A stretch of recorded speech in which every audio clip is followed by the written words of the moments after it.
Welcome into OutKick the Show. I am your fearless and tanned leader who spent the past several days down in Florida. I hope all of you are having fantastic returns to work or play or just back to wherever you need to be after Thanksgiving. It is Monday and we have got a lot to dive into. Right off the top, FanDuel.com/Clay up to $1,000 in free wagering for new users. FanDuel.com/Clay. Tennessee sports gambling is now live. If you're watching me in Michigan or in Virginia, sports gambling is going to be live in your state soon. FanDuel.com/Clay. That's FanDuel.com/Clay. Also, Pennsylvania, New Jersey, Indiana, Illinois, Iowa, West Virginia, Colorado, like I said, Tennessee, Michigan, and Virginia. Go get your bets in. Go get your signups in at FanDuel.com/Clay. I never thought that these eyes would see it. The Titans have finally beaten the Colts in a game that matters with starting quarterbacks playing for the Colts. This is one of the most enjoyable games I've watched in a very long time. Coming into this game, the Titans were 4-19 in their last 23 games against the Indianapolis Colts. Every time you thought they had a chance to win, the Titans went out and lost, and then they put forward an incredible first half. Derrick Henry is performing at a level that, frankly, we've almost never seen any running back perform at in the history of the NFL. I want to hit you with this stat, because I saw it and I said, my goodness, this is flat out unbelievable. Right now, when you look at what is going on, Derrick Henry has 1,121 yards in his last 8 road games. Since the 1970 merger of the AFL and the NFL, only Hall of Famers Eric Dickerson and Earl Campbell have had more yards rushing in an 8-game span on the road than Derrick Henry. Here are the 5 best 8-game rushing totals in the history of the NFL. Eric Dickerson, 1188. Earl Campbell, 1127. Derrick Henry, 1121. Barry Sanders, 1118. And O.J. Simpson, 1116. All of those guys are Hall of Famers in the NFL. Now, I don't know how long of a stretch Derrick Henry is going to be able to continue to perform at this level, but he's now one of the 5 best running backs ever in an 8-game season. He is on a roll, an absolute tear, and we'll see exactly where this is going to take him, but it is going to be pretty interesting to see how exactly all of this is going to shake out. Titans get the win, get to 8-3. They are now in a pretty decent position to win the AFC South. If the Titans win the AFC South, they would host a home playoff game for the first time since 2008. And you can bet that your boy will be there. And so fingers crossed that the run that Ryan Tannehill, A.J. Brown, and Derrick Henry are on can continue, and that the defense can actually make a few plays. Maybe sooner or later, even Adoree Jackson is going to be back. Here's the biggest issue. I don't think it matters who makes the playoffs in the grand scheme of things, because Patrick Mahomes is your MVP, and because the Chiefs demonstrated yet again by going on the road against the Bucs and winning that no one is going to beat them once the postseason gets here. I honestly believe that. I think that the Chiefs should be a substantial favorite, so much so that if Patrick Mahomes stays healthy, I almost would rather have the Chiefs than the other 31 teams in the NFL combined when it comes to Super Bowl performance. The way they came out and the way that nobody could cover Tyreek Hill early. And, I mean, the man Tyreek Hill did a backflip into the end zone.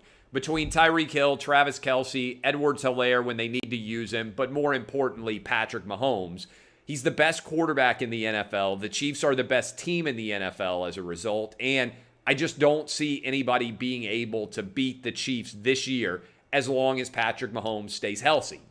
Now, when you see what happens with the Denver Broncos, however, if Patrick Mahomes tested positive for COVID in the NFL playoffs, anything could happen. because I've never seen anything like what happened with the Broncos at quarterback. They had to start a practice squad wide receiver, a former Wake Forest quarterback named Kendall Hinton. And that was because Jeff Driscoll tested positive, and they had to hold out Drew Lock, Brett Rippon, and Blake Bortles. Let me just ask this question.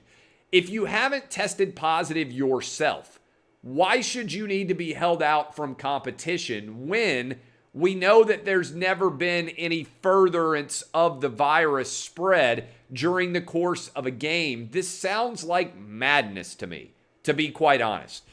I understand if somebody is tested positive, they shouldn't be able to play, even though all of the data reflects that they're probably asymptomatic and that they feel perfectly fine.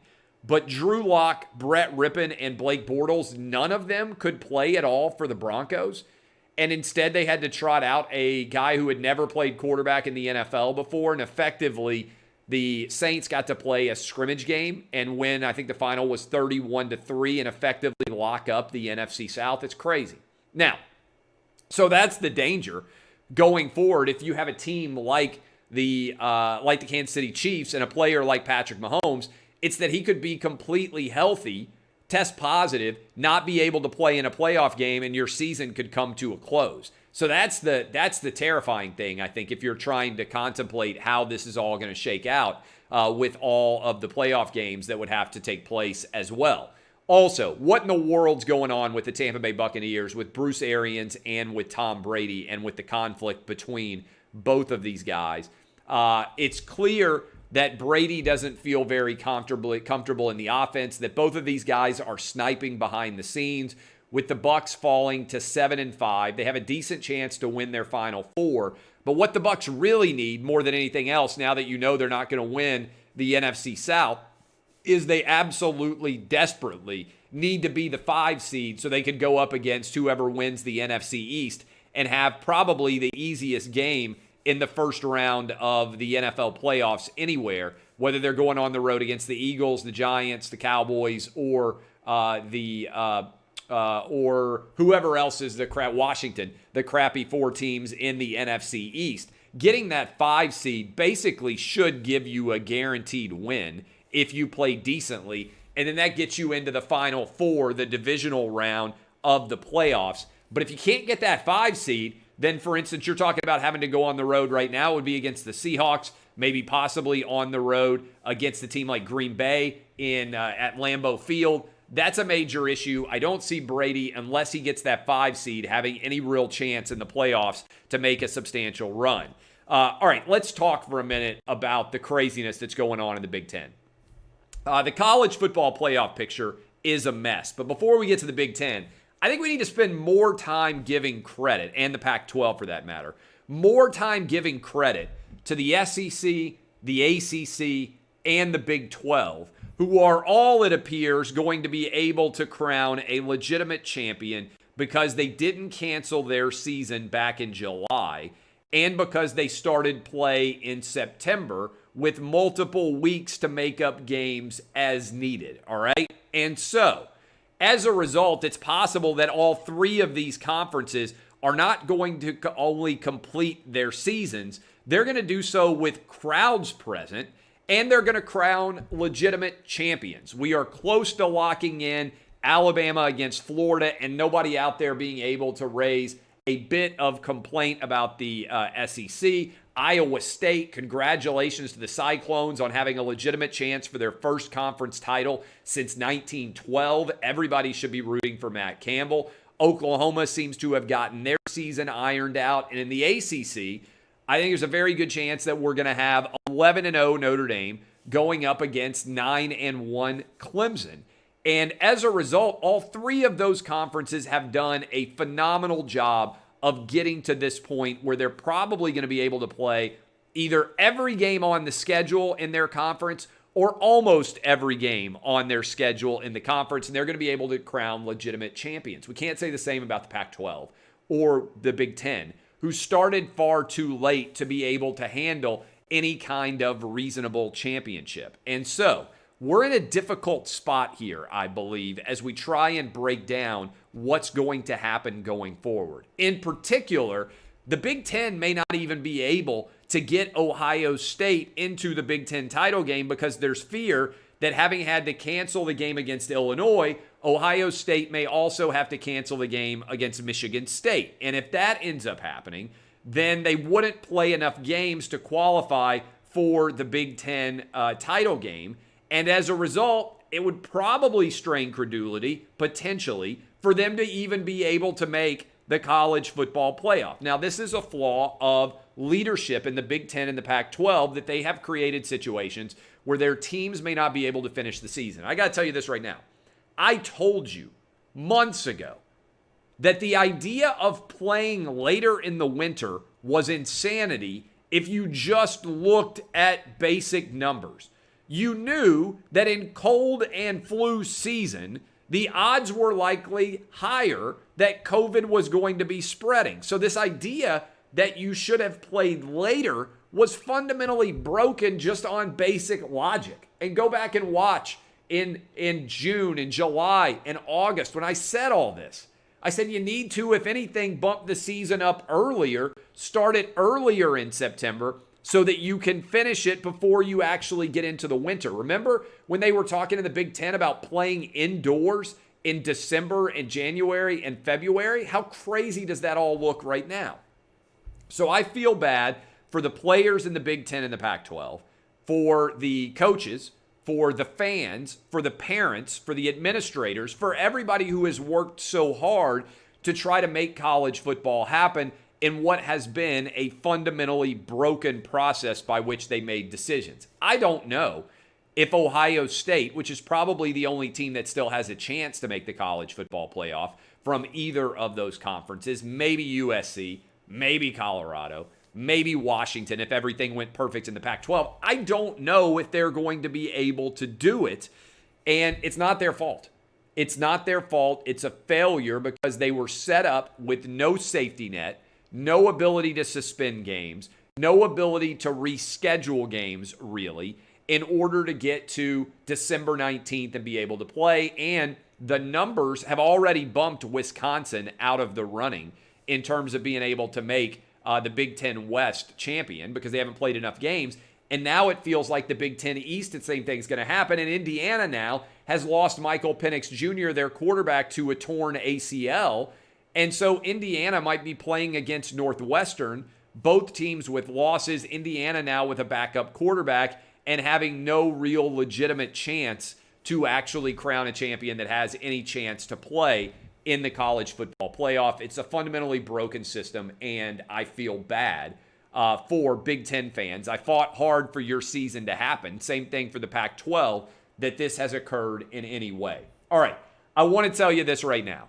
I know, and you know, and lots of people out there know, that we spend a lot of time sitting in our chairs at desks, whether in your home office, maybe back in your office in the day, but you need to have the most comfortable chair that you can. I have it at my house. I encourage you to have it at your house as well. For Cyber Monday, you can get an XChair and an XHMT massage chair all on sale for up to $400 off. The biggest sell all year. That's today. That's Cyber Monday right now. Go to xchairclay.com. That's the letter X, my name, CLAY.com, or call 1-844-4XChair. XChair has a 30-day guarantee of complete comfort. You can finance your purchase for as little as $30 a month. Go to xchairclay.com and save up to $400. If you do it today, that's xchairclay.com.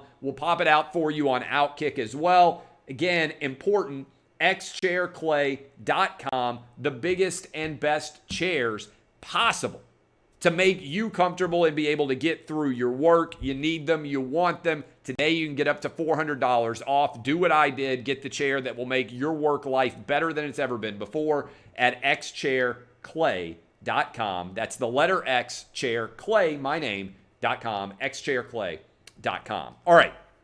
I want to dive into this Vanderbilt kicker. Vanderbilt played a kicker named Sarah Fuller. And they put out a release earlier today saying that she had been named Co-Special Teams Player of the Week. And I'm reading directly from Vanderbilt's official release. Fuller made history Saturday, becoming the first woman to officially take the field during a football game in a Power 5 conference game. Fuller served as the Commodores' primary kicker during the team's contest at Missouri. She took the opening kickoff of the second half against the Tigers as her perfectly executed kick sailed 30 yards and was downed at the Missouri 35-yard line. Okay, so first of all, I don't blame in any way Sarah Fuller for the media ridiculousness that has followed her kicking one time to begin the second half for Vanderbilt. But this feels to me like a manufactured stunt far more than any sort of significant sports story. And let me explain what I mean by this. Vanderbilt has a punter that punted the ball 7 times during Saturday's game for an average of over 43 yards per kick. It is regular in the NFL for a kicker or a punter to get injured and for someone else to have to do their job, because in the NFL, there aren't enough roster spots to justify having backup kickers or having backup punters. So if the punter gets hurt in an NFL game, the kicker typically punts. If the kicker gets hurt in an NFL game, the punter typically kicks, right? This isn't revolutionary. Vanderbilt, it seems to me, could have easily had the punter trained to run up and pop the ball up into the air at a greater distance, requiring a fair catch to be made, than what happened to begin the second half of this game. Also, this woman, Sarah Fuller, addressed the team at halftime, lectured them on their effort and the team morale. Have you ever heard of a kicker addressing the football team at halftime and reading them the riot act because the kicker didn't like the effort that he was seeing out on the field? What would the reaction you believe in the locker room be if such a thing had happened? What do you think the reaction was in the Vanderbilt locker room when a girl who had never been on their team for the entire season, and as to that point had not yet stepped foot on the field for an actual play, got up and lectured them about their lack of effort and intensity so far as she could see it? It did not go over well. It is ridiculous. And if that halftime speech was filmed, and if this all turns into a Disney-fied story, this is even more absurd. Look, the kick doesn't even make sense strategically. All right? Let me just kind of break this down for you. You are down 21-0 at halftime. How many times have you ever seen a team down 21-0 come out to start the second half and voluntarily design a play that gives the ball to the opposing team at the 35-yard line? That's a disaster. If they had kicked the ball directly out of bounds, Vanderbilt would have gotten the ball at the 40. Every time the ball gets kicked out of bounds, you see on the sideline a coach losing his mind. Vanderbilt only did 5 yards better than the worst thing that a kicker could do to start the second half of a game. Again, I don't hold anything against Sarah Fuller, but I think the Blue Checkmark Brigade and their insistence on ensuring that everyone have the exact same opinion about this case is indicative of a larger issue that continues to afflict sports media, which is people aren't allowed to have dissenting opinions if it offends the woke crowd. I want you to think about this for a minute. We break down everything about college football and NFL games on this show, on my other show, my radio show, on OutKick. We regularly ridicule coaching decisions. Should he have kicked a field goal or gone for it on fourth down? Why did he start that quarterback over this one? Why in the world on 3rd and 1 was that the play call? And after watching that kick, it's somehow unacceptable to question whether or not Vanderbilt was trying to win or to execute a stunt for the woke social media crew. I'm sorry, this feels like a ploy, failed by the way, by Derek Mason to try to keep his job because he's done something so incredibly woke that Vanderbilt wouldn't be willing to fire him. I give credit to Candace Story-Lee, the Vanderbilt athletic director, who is a woman, for not falling victim to this identity politics charade and refusing to fire Derek Mason as a result. Look, Derek Mason's a good dude. I like him. Likeable guy. In 7 years as the head coach of Vanderbilt, he's probably made over $20 million, and he's won around 10 SEC football games. That means Vanderbilt has paid him roughly $2 million for every SEC football game that he has won over 7 years. That's a pretty good paycheck for a not very good performance, okay? I believe the Vanderbilt football job, I know there are a lot of coaches that want this gig because they saw Derek Mason get 7 years to win 10 games, and they're looking around saying, wait a minute, if I can win 4 or 5 or 6 games, I get to live in Nashville, relatively low stress, I can have an incredible lifestyle, I get to work at one of the greatest institutions in the entire country, and my family gets to live in Nashville. And I get to coach actual kids who are smart and committed to education and can understand what it takes to win if they are led in the right direction. Look, James Franklin showed it could be done. He won 9 games in back-to-back years. If Vanderbilt makes the right hire, they can win at Vanderbilt again, get into bowl games, and have some success.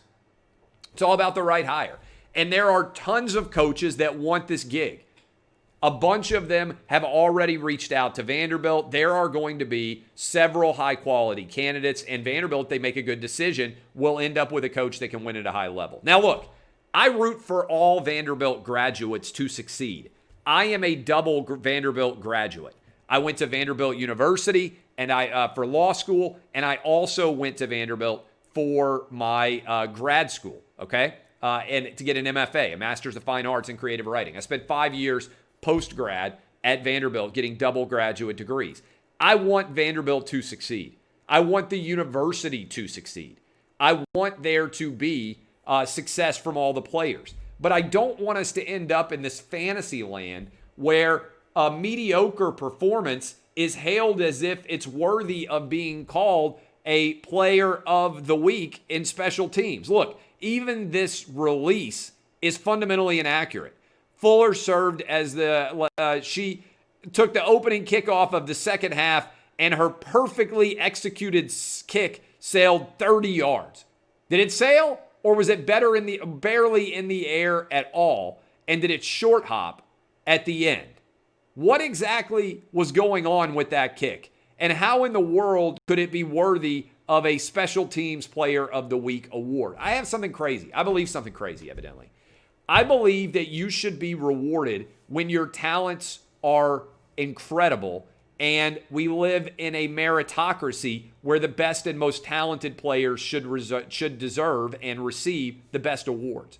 Giving someone an award because of their identity is not in any way, in my opinion, a valid method to advance sports. And some people are like, oh, I'm sure how people will say this. The video will go up, people say, oh my God, it's so sexist of you to criticize Vanderbilt over this issue. I disagree completely. I think it would be sexist to treat any player in football different. Would a man have received a special teams player of the week award for what happened there? Or would Vanderbilt fans have ridiculed any kicker who made the exact same kick like Sarah Fuller did to start the second half and gave the football to the opposing team that was already up 21-0 at the 35-yard line? I have a radical idea. Evidently, it's radical. I treat everybody the exact same. And that upsets people in the woke sports media and in the woke universe because what they believe in is different standards of treatment based on different identities. I don't believe in it. I don't think it should exist in sports. I don't think it should exist anywhere. The best man or woman should win. That's what sports is about. That's what competition is about. It's not about what your identity is. It's about what your success is and whether or not you have the talent to deserve commendation. So I'm fired up about this because I think it's representative of a larger issue, which is we're told we have to believe in fundamental untruths and praise things which are not deserving or praiseworthy. This was not an incredible accomplishment. If she had stepped up to kick off the ball and she had boomed it through the back of the end zone, I would have said, holy crap, that is really impressive. That would be good for any kicker, male or female. The kick that I saw was not worthy of praise. Frankly, it wasn't worthy of a jersey, regardless of whether you are male or female. And that's why I believe this was ultimately a sham. This was about getting attention and making the woke sports media happy and woke sports fans in general happy. It wasn't about winning a football game or putting the best and most talented players on the field in an attempt to do that. And I think Vanderbilt's football team knew that. I think that's why they played their worst game of the year against Missouri, because they knew that they were being used for a stunt. They were props in a woke sports play. They were aware of it, and it's one reason why they played so poorly on both sides of the ball. This was the worst performance Vandy has had all season long, and I think the Vanderbilt athletic director saw that. That's why Derek Mason lost his job. Okay, this COVID insanity continues. The Santa Clara County officials, these are the same people that demanded that football games be called while people were wearing masks, have now decided that contact sports are not allowed inside of their county. And as a result, the 49ers, I can't believe this isn't getting more attention. The San Francisco 49ers are being forced to move out of the state of California, and they are relocating to Arizona. Stanford University, in the Pac-12, their football team is probably going to be forced to relocate as well, as will the University of California, potentially USC and UCLA, as well as maybe the two LA sports teams also. They might all be forced to move outside of California. This is madness. Can you imagine being a player on any of those teams and suddenly your team is moved out of your hometown? You're moving out of your apartment, out of your condo, out of your home. You're leaving behind your family and your friends, and you are suddenly relocating a vagabond franchise to Arizona to be able to finish your season. It makes no sense. I can't believe that reasonable adults with functional brains are ending up making decisions like these. It appears now that we are down to Kyle Trask against Mac Jones for the Heisman. Kyle Trask versus Mac Jones for the Heisman. Florida's quarterback against Alabama's quarterback. Justin Fields out of the running now. Who knows how many games he's going to get to play. Trevor Lawrence out of the running now, as well as it doesn't appear the Florida State game is going to be made up. And speaking of craziness, how about Florida State canceling 2 straight games on the day of the game? The Seminoles should be ashamed of themselves. They didn't play against Clemson after Clemson traveled all the way to Tallahassee to play. And then on Saturday, Virginia traveled all the way to Tallahassee, and they pulled the rug out from underneath them on the day of the game as well. Now, Florida State's not going to be able to play to finish their season potentially. The Seminoles should be ashamed of the way they handled this. They should have played against Clemson. They should have played against Virginia as well. You can't allow a team to make the effort to travel all the way to your town and then decide not to let them play.